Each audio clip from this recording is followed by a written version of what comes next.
Ride ചെയ്താൽ പലതും കിട്ടും. കണ്ണൂരിലൊക്കെ സ്ഥിതിവിശേഷങ്ങൾ അതാണ്. അവിടെയൊക്കെ പതാക പോകുമ്പോൾ ബേജാറാണ്. കാരണം എന്താ, പാർട്ടി ഗ്രാമം, മറ്റുള്ളവന് വളരാൻ പാടില്ല, മറ്റുള്ളവന് ബൂത്തിലിരിക്കാൻ പാടില്ല. SDPIക്ക് ബൂത്ത് ഏജന്റ് ആവാം ലീഗിന്റെ കോട്ടയിൽ, PDPക്ക് ബൂത്ത് ഏജന്റ് ആവാം ലീഗിന്റെ കോട്ടയിൽ. ലീഗിനെ എതിർക്കണവനക്ക് ഏറെ സുഖമുള്ള മണ്ണ് ലീഗിന്റെ മണ്ണാണ്. അതാണ് കൗതുകപരം. മുസ്ലിം ലീഗിന്റെ കോട്ടക്കൊത്തളങ്ങളിൽ ശത്രുവിന് പോലും നോക്കണേ, പിണറായിയുടെ വീട്ടിന്റെ മുമ്പിൽ ഒരു പക്ഷേ പച്ചക്കൊടി കുത്തിയാൽ അതിന് ഒരു ദിവസത്തെ ആയുസ് ഉണ്ടാകുമോ എന്ന് കാത്തിരുന്ന് കാണണം.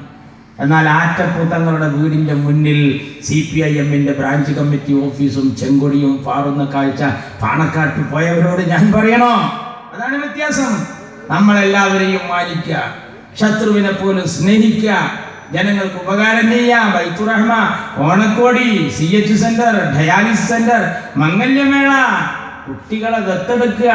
പഠിക്കാൻ മിടുക്കരായ, വിദ്യ കൊണ്ട് സമ്പന്നരും സമ്പത്ത് കൊണ്ട് ദരിദ്രരുമായ മക്കളെ നമ്മൾ ദത്തെടുക്കുകയാണ്. വേറെ താല്പര്യങ്ങളൊന്നുമില്ല. നിയ്യത്ത് അതാണ്. വോട്ടല്ല ലക്ഷ്യം.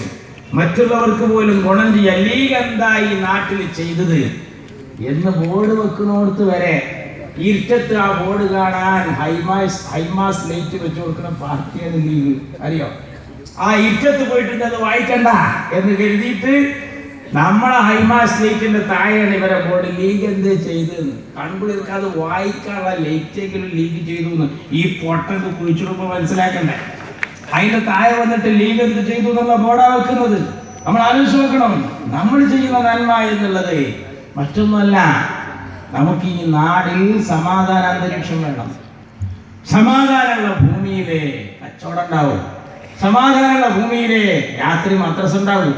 സമാധാനമുള്ള നാട്ടിലേക്ക് വിവാഹ ബന്ധങ്ങൾ നടക്കും. സമാധാനമുള്ള നാട്ടിലേക്ക് ഓട്ടോറിക്ഷ വിളിച്ചാൽ ചെല്ലൂ.